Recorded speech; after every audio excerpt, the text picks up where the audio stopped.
Boa noite. Vamos começar então, gente. Tentar se desligar dos problemas que a gente teve o dia. Tentar se ligar ao plano espiritual. Deus, nosso Pai misericordioso, Jesus, nosso Mestre, nosso Guia. Que a gente consiga passar um conteúdo proveitoso para todo mundo aqui. Serenemos nossas almas e vibremos, porque vibrar é doar. Vibremos pela fraternidade e paz para a humanidade. Para auxílio aos encarcerados e suicidas. Pelos enfermos de corpo e alma. Pelos hospitais, manicômios e casas de idosos. Pelas crianças abandonadas, as das ruas e as dos lares em desarmonia. Para ajudar os trabalhadores de Jesus por todas as religiões, credos e crenças. Ao anjo da guarda do Brasil, anjo Ismael, por nosso presidente, seus assessores e por nós brasileiros. Vibremos pelo equilíbrio de nossa família, pelas nossas moradas na terra, ambas transitórias, da alma ao nosso corpo, do corpo à nossa casa.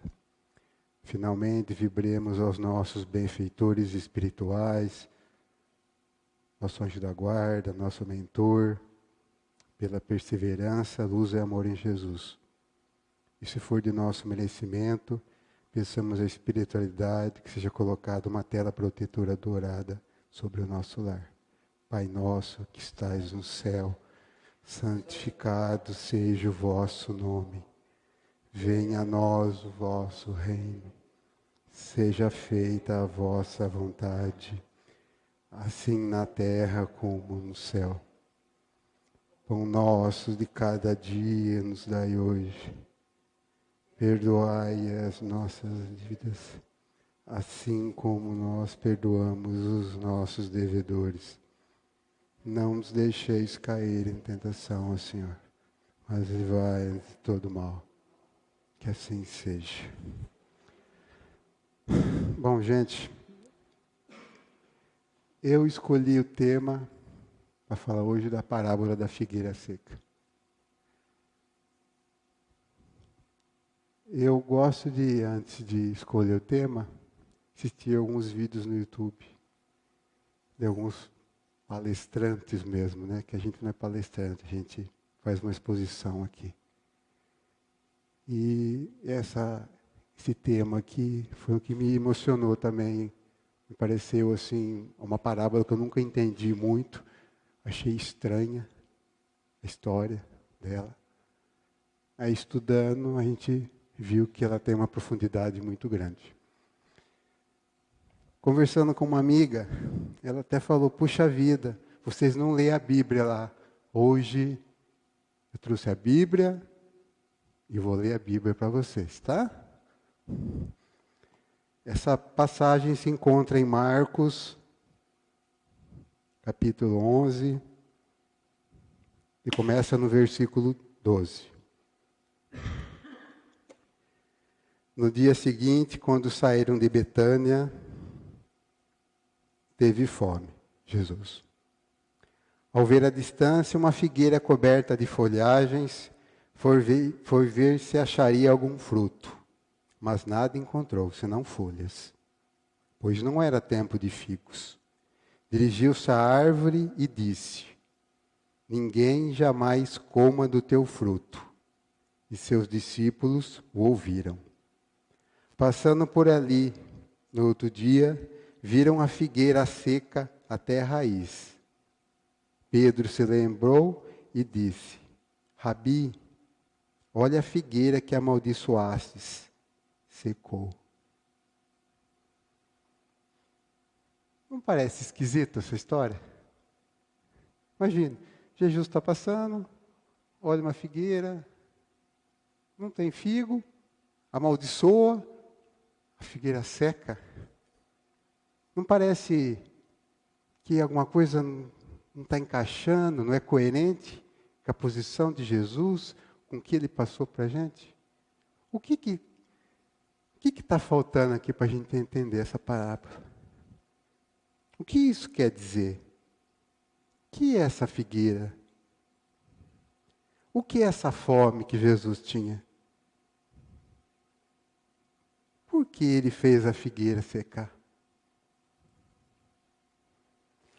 Respondendo essas questões, a gente vai começar a entender essa historinha. Mas antes de começar a decifrar essa história, eu estava escolhendo, né, o tema e procurando material, e eu vi uma palestra do Edivaldo.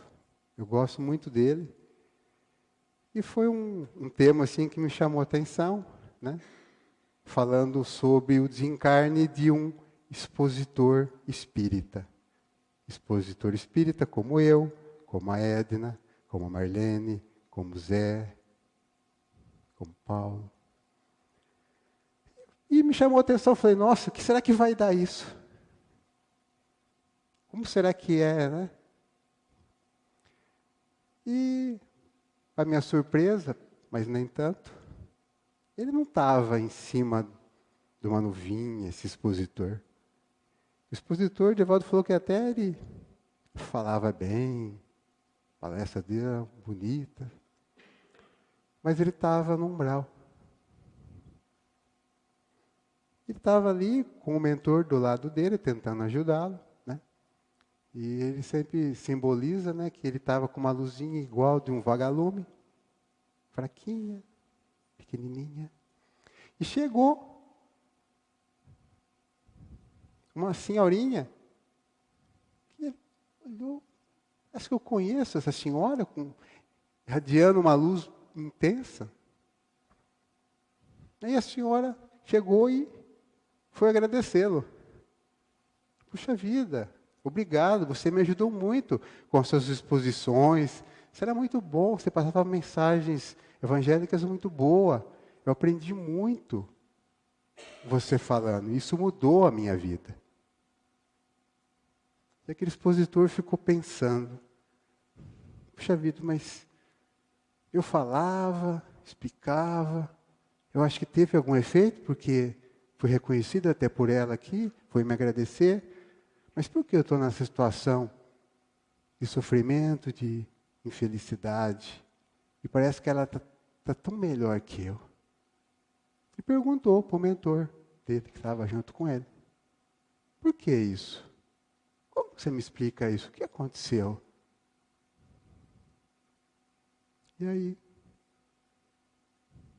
o mentor dele falou simplesmente, enquanto você falava, ela fazia.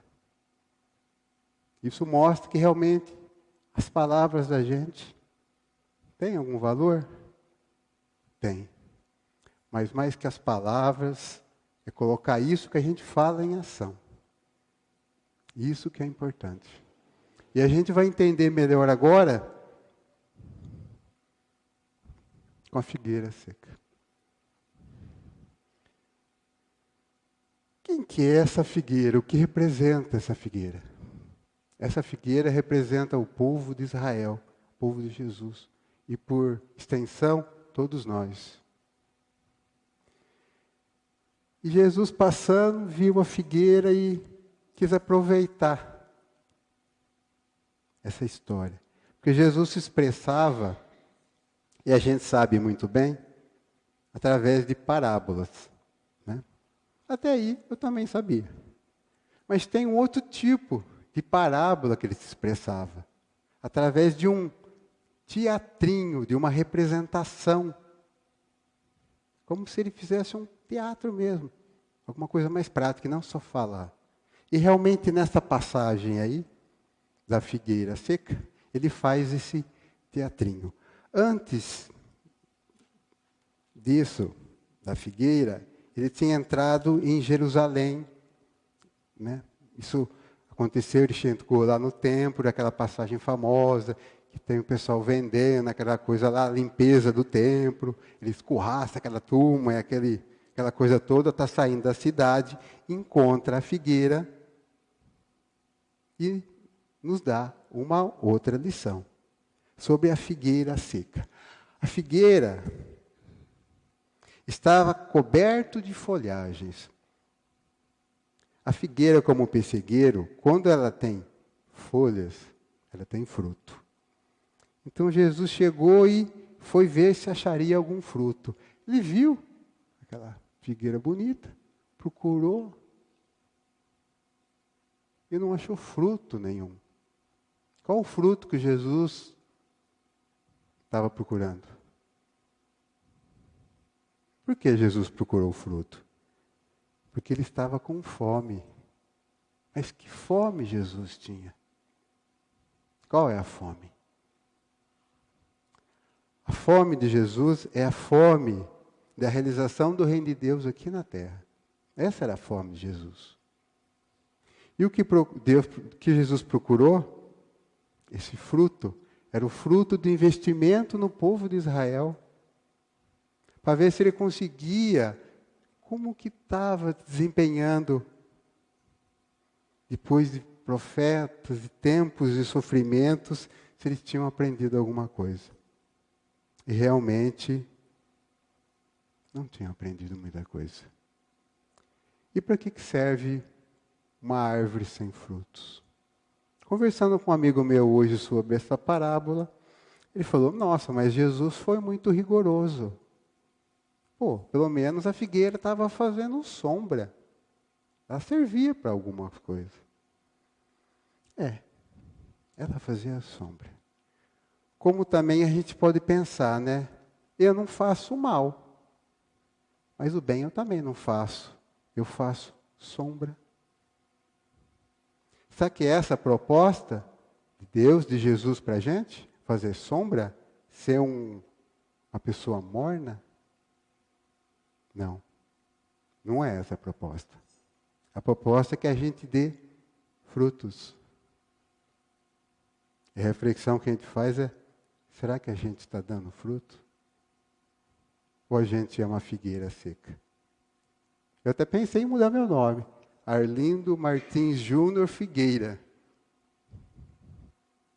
Eu me considero uma figueira seca. E vocês vão entender o porquê. Né? O conteúdo desse é bem simplesinho, deu para entender, né? Só que eu, muito esperto, procurando material, vi uma outra coisa que me chamou mais atenção ainda. É a respeito de um livro, não sei se alguém já leu aqui, eu não conhecia, que chama Brasil, Coração do Mundo, Pátria do Evangelho.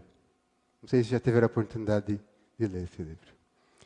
Ele foi escrito em 1938, psicografado por Francisco Cândido Xavier e ditado por Humberto de Campos. E aí que eu falei, nossa senhora, eu comecei a ler o livro e aí eu comecei a ficar chateado.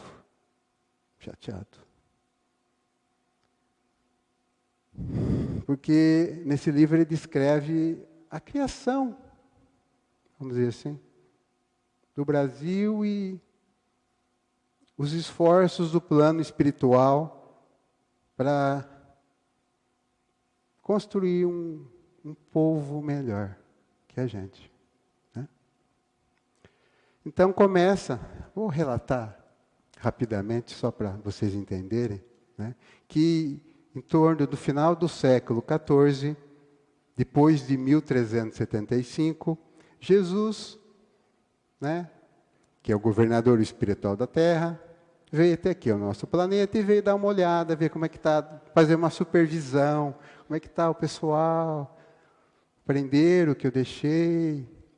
Estão sendo amorosos, caridosos, estão sendo muito materialistas. E ele foi na Europa.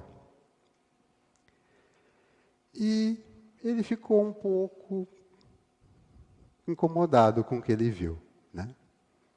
Tinha sido logo depois do desencarne de Francisco de Assis, né? Uma experiência muito boa. Né? Mas ele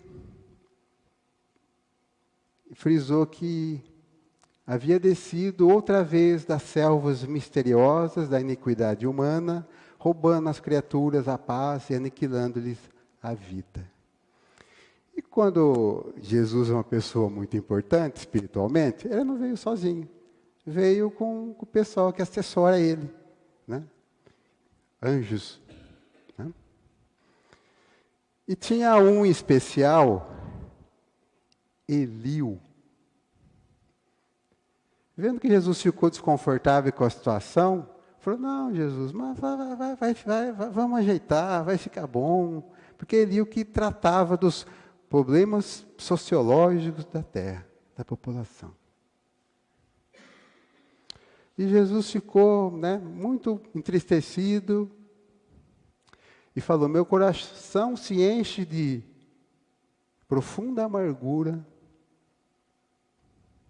vendo a incompreensão dos homens no que se refere às lições do meu Evangelho. Por toda parte, há uma luta de irmão que mata irmão, como o povo de infinitos tentáculos, a destruir todas as esperanças. Recomendei-lhes que se amassem como irmãos, e vejo-os em movimentos impetuosos, aniquilando-se uns aos outros, como Caíns desvairados. E Jesus continua, parecendo até uma sentença para a gente. Infelizmente, não vejo senão um caminho do sofrimento para modificar tão desoladora situação. Aos feudos de agora, seguirão-se as coroas poderosas. E depois dessa concentração de autoridade e de poder, será o embate da ambição e da carnificina, da inveja e da traição, pelo predomínio do mais forte. Jesus não estava muito contente com o que estava acontecendo na Europa naquele período. E Eliú, que era o assessor dele naquele momento, falou, não, Jesus, mas olha, aqui na Europa está meio complicado, mas lá no mundo novo, no continente americano, que nem tinha sido descoberto ainda, lá tem um pessoal simples, um povo indígena, né? Eu acho que por lá o negócio vai ficar melhor. E Jesus falou, então vamos lá, me leve lá, vamos conhecer essa terra, que ainda não está evangelizada. E foram até aqui, a América.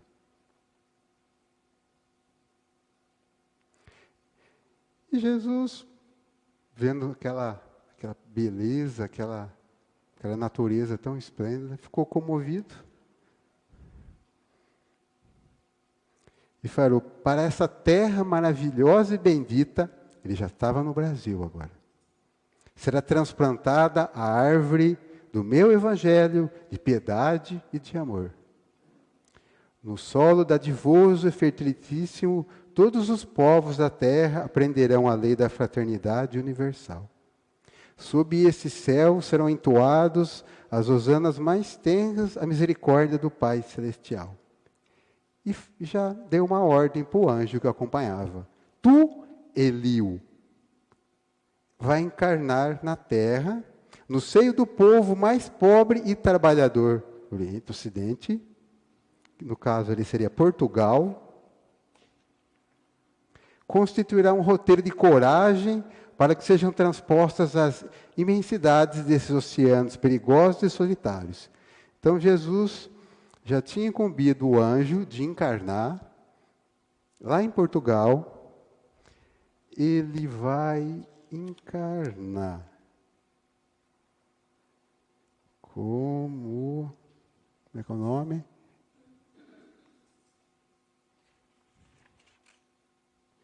Dom Henrique de Sagres, e ele vai incentivar essa descoberta marítima do pessoal sair de Portugal e descobrir aqui a América, o Brasil no caso.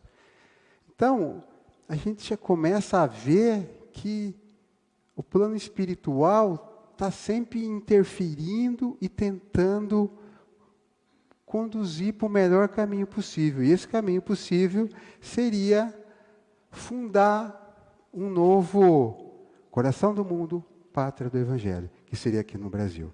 Essa era a proposta.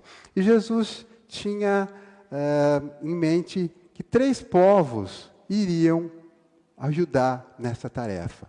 Os portugueses, que naquela época era um país muito sofrido, mas Jesus falava que era um povo de fibra, coragem, trabalhador e de bom caráter.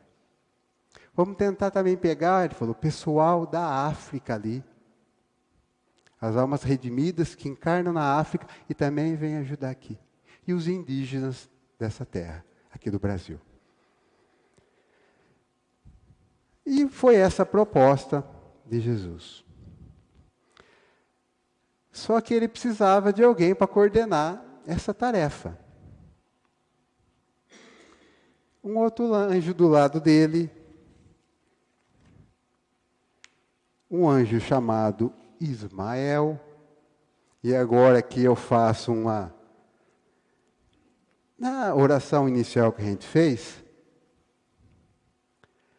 a gente pediu ao anjo da guarda do Brasil,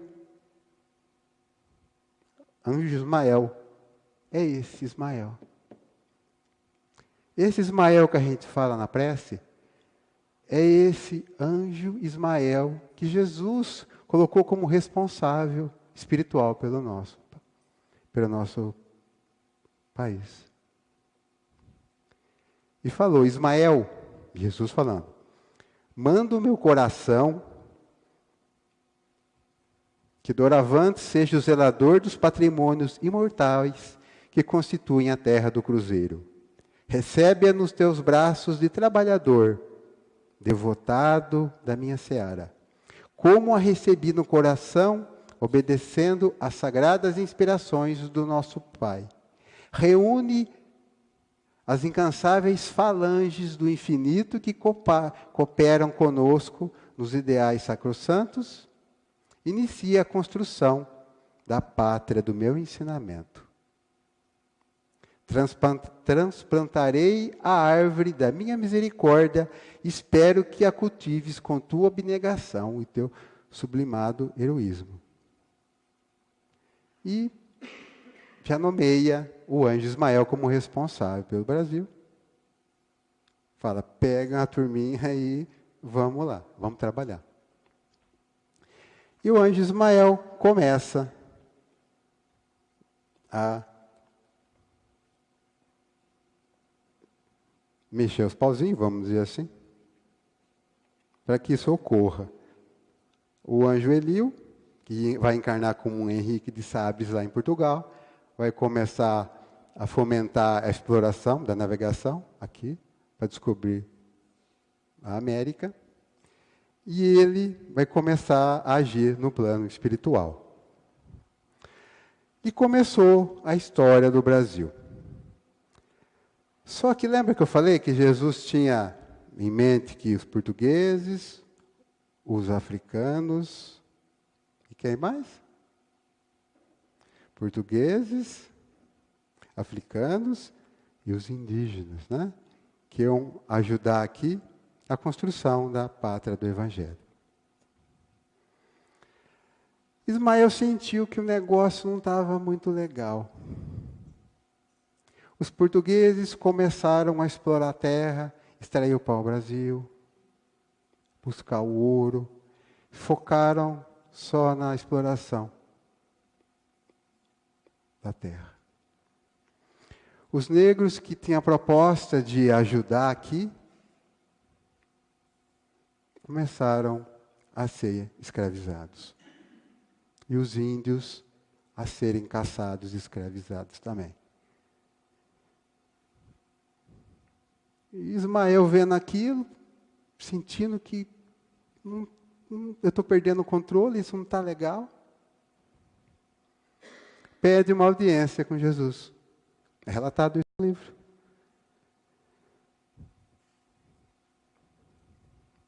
E ele começa a contar o que está acontecendo e não consegue continuar. O anjo começa a chorar. A voz embarga, ele não aguenta a emoção. Fala, Jesus, olha o que está acontecendo. A proposta do Senhor, o que está que as pessoas estão fazendo. Jesus para e fala, calma, pacienta teu coração. Calma, respira.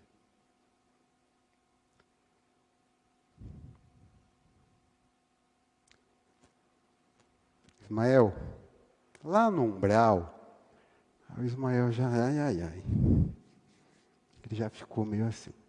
Lá no umbral, tem um pessoal que eu acho que já está no ponto, está relatado no livro, tá? Não estou inventando nada. Tem um pessoal lá que eu acho que já está no ponto para ajudar a gente aqui a construir essa pátria do Evangelho. São batalhadores das cruzadas, senhores feudais da Idade Média, padres inquisitores, espíritos rebeldes e revoltados, espíritos perdidos nos caminhos cheios de treva das suas consciências poluídas, e acrescento por minha conta, políticos corruptos também. E pede para Ismael, vá lá, propor para esse pessoal que está no umbral, se eles querem ter a oportunidade de reencarnar aqui no Brasil, para tentar resgatar e ajudar a construção aqui da pátria do Evangelho. E Ismael, quando Jesus designou ele como responsável aqui pelo Brasil, ele deu um lema, uma flâmula, né? Deus, Cristo e caridade. Então Ismael desceu ao umbral, com a flâmula, Cristo, Deus, Cristo, caridade, e fiz essa proposta para esses espíritos sofredores aqui no umbral. E arrebanhou muita gente. Não sei não, você não estava lá. Ou se mais alguém aqui não estava lá. E a gente veio para cá. E a proposta continuava a mesma.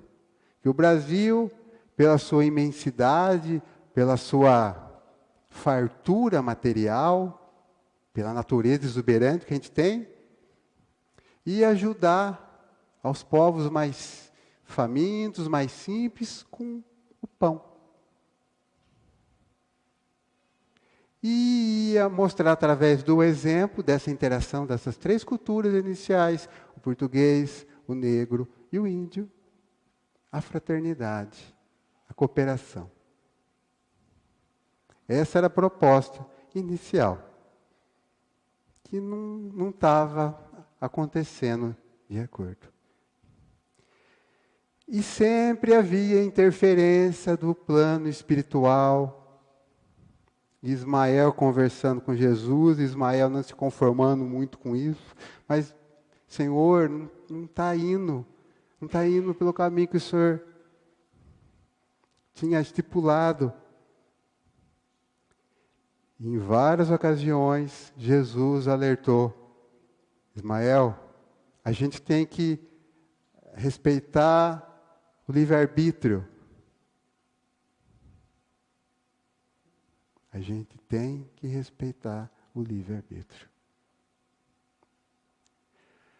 E, eventualmente, o que acontecia? Eles plantavam pessoas.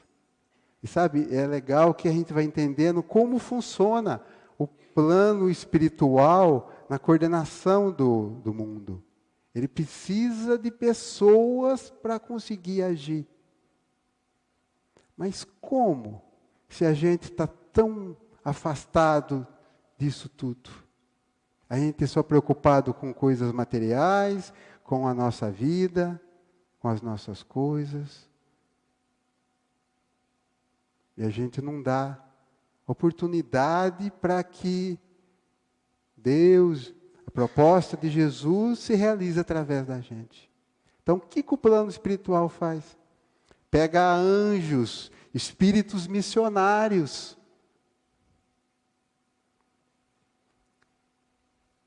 Pedem para eles encarnarem. Para servir de exemplo para a gente.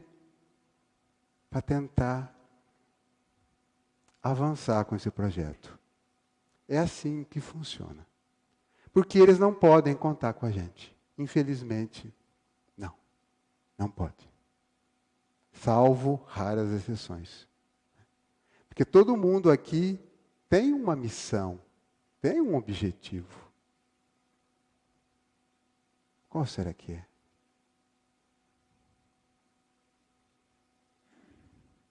Será que a gente está atento a esse objetivo?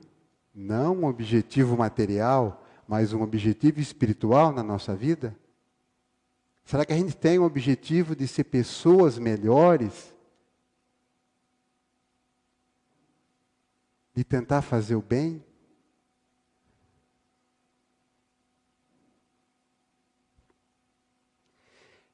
Então, nessa saga, vários espíritos vêm encarnar. Vou citar alguns aqui. José de Anchieta, Mendes Sá, Maurício de Nassau, Antônio Vieira, Fernando Dias Paz. Gente que numa encarnação pregressa tinha sido um inquisitor. Eu não sabia disso. Tinha torturado as pessoas e a gente sabe como Tiradentes foi morto. D. Pedro, Princesa Leopoldina, José Bonifácio, vou deixar isso aqui para o final. Bezerra de Menezes, Antônio Luiz Saião, Diogo Antônio Feijó, Barão do Rio Branco, Barão do Mauá, Castro Alves, Pedro Américo, Carlos Chaga, Princesa Isabel e D. Pedro II. D. Pedro II, esse daqui é um destaque especial. Quem era D. Pedro II?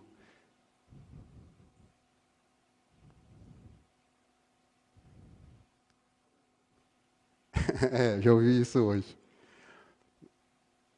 Vocês lembram daquele soldado? Longinos. É tanto nome, né? Jesus estava na cruz, chegou um soldado.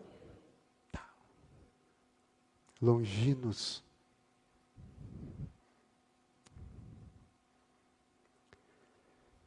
Num período histórico nosso, a coisa estava meio complicada. Jesus, Longinos, vem aqui, meu filho. Você tem uma continha para acertar, você já resgatou muita coisa do que você fez.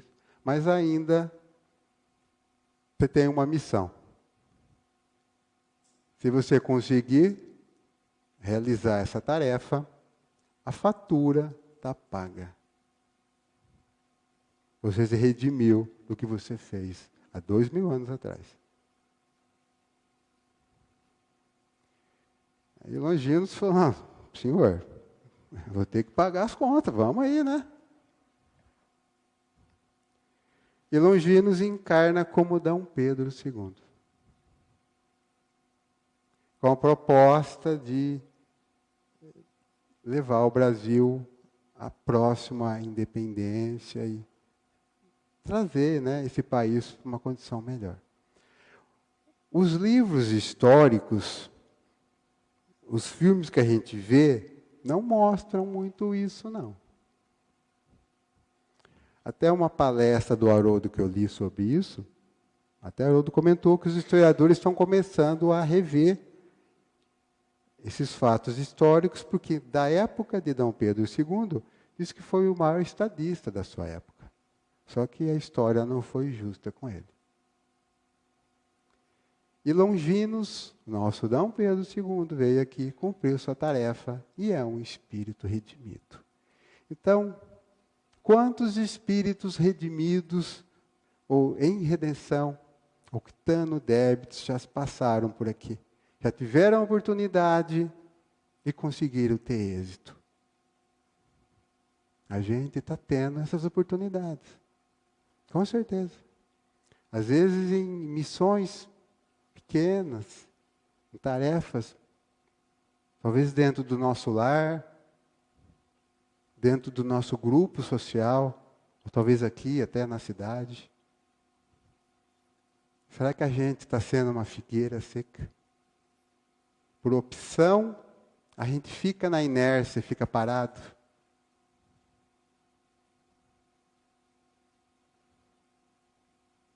O que será que a gente está fazendo?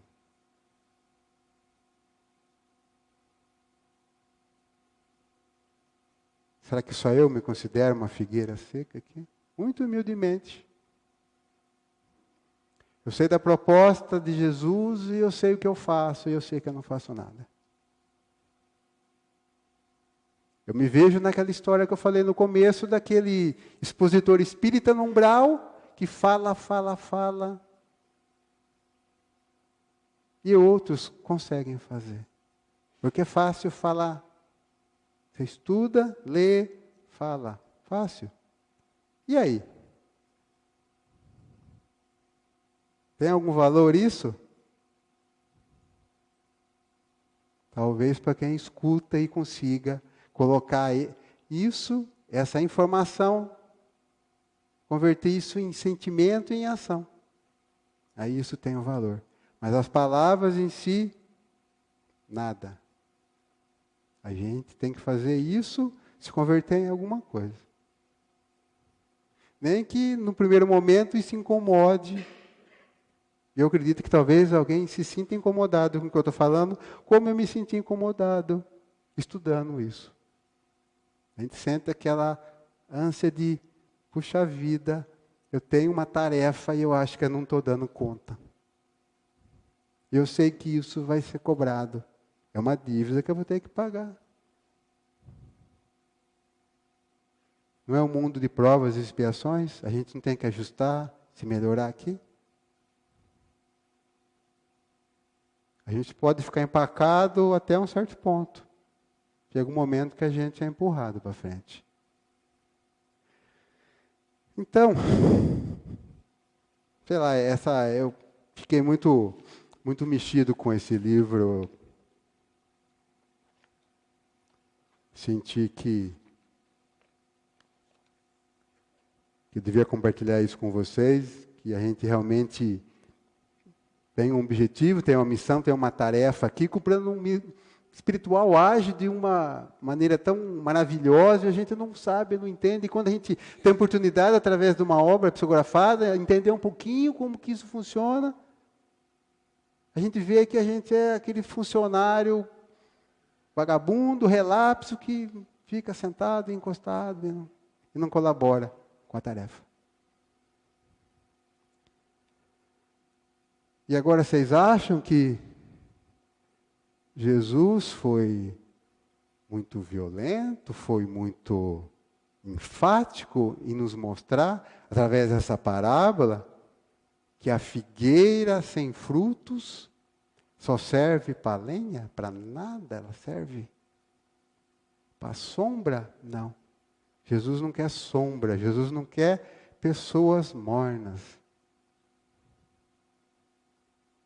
Ele quer pessoas atuantes. Porque senão a obra não se realiza. A carruagem não anda. Se na Europa não estava bem, será que está bom aqui agora? Né? A gente faz um parênteses agora. Claro que, vamos dizer, o material que a gente tem, né? O pessoal lá do umbral que veio para cá para dar uma força, a gente também, né? Vamos querer aqui. Mas é as oportunidades, né? E como eu tinha acrescentado da lista aqui, estava no livro, os políticos corruptos, né? Também estão encarnando aqui, estão tendo oportunidades de se redimir. É uma tarefa, é uma missão, e muita gente não está conseguindo cumprir isso. Porque a tentação material da carne é devastadora. E a gente sabe disso. É muito difícil. Se a gente vivesse isolado, sem influência disso tudo, tipo num condomínio fechado, a gente não convivesse com pessoas maldosas, talvez fosse mais fácil, mas a gente, no nosso dia a dia, é dor, sofrimento, doença, violência. E a gente tem que lutar contra tudo isso e tem que ser bom ainda. E essa é a proposta. É fácil? Não é fácil, não. Mas essa é a proposta de Jesus para a gente. E, né, no primeiro momento, quando eu vi esse livro, eu pensei, puxa vida, né? O Brasil foi premiado, é um status isso, né? Coração do mundo, pátria do Evangelho, é nós. Uma missão muito difícil para a gente. Muito difícil.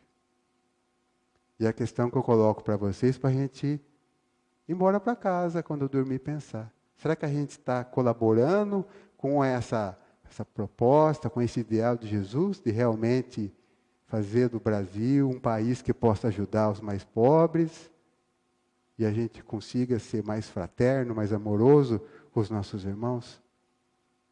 Será que a gente está colaborando com essa missão? Ou a gente é uma figueira seca?